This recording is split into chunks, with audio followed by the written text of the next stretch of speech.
Magandang araw, isang Pinoy ulam recipe na naman ang ile-level up natin ng sarap na sigurado magugustuhan din ng lahat.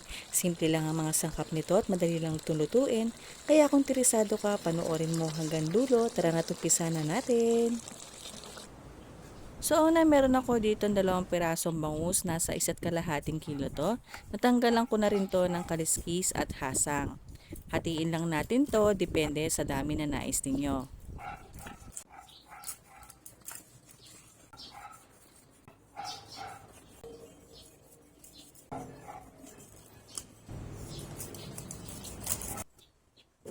Hugasan lang natin yan mabuti at iset aside muna natin. Sa mainit na kawali, maglalagay tayo dito ng 300 grams na pork liempo. Mas okay kung may taba ng konti yung ating karne. So lutuin lang natin yan until magmantika yung ating karne at maging golden brown. Kung mapapansin nyo, hindi na rin ako gumamit ng cooking oil dito.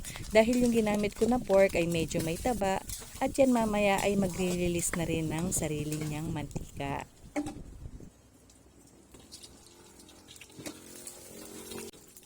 Once na golden brown na at nagmantika na, kagaya nito, bawasan lang natin ng konti yung ating mantika at dito na natin igigisa yung ating luya, sibuyas at bawang.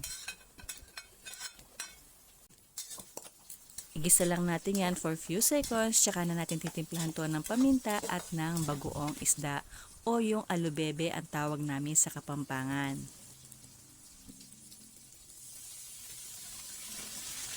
Igisa lang natin yan ulit ng ilang minuto. After natin mag-isa yan, i-off muna natin yung kalan at ihiwalay muna natin yung kalahati nito. At saka na tayo maglalagay dito ng ating siling pangsigang.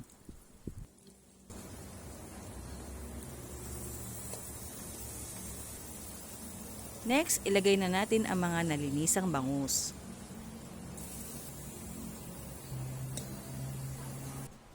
Sunod, ilagay na natin ang hiniwalay nating ginisang pork kanina sa ibabaw ng ating mga bangus. At maglalagay na rin tayo ng ibang gulay kagaya ng talong, ampalaya at siling pangsigang. Pero yung ampalaya, pwede namang hindi maglagay kung ayaw nyo ng ampalaya.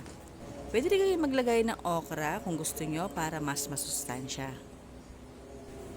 Maglalagay na rin tayo dito ng suka. Ang dami ng suka ay depende sa inyo kung gaano kaasim ang nais ninyo. At pwede rin kayong gumamit kahit anong klase ng suka dito. Maglalagay na rin tayo dito ng konting tubig at titimplahan lang natin to ng konting asin at paminta.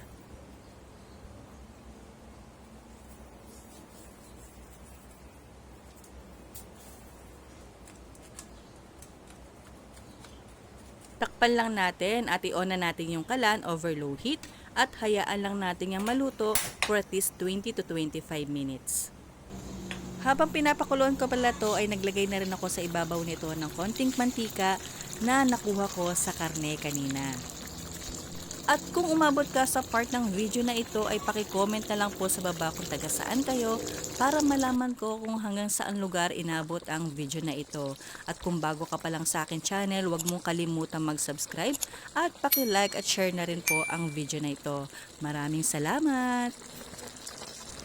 Pagkatapos ng 25 minutes at luto na yung ating dish, tikman muna natin. Pwede kayo mag-add ng bagoong isda o kaya naman asin, depende sa panlasa ninyo.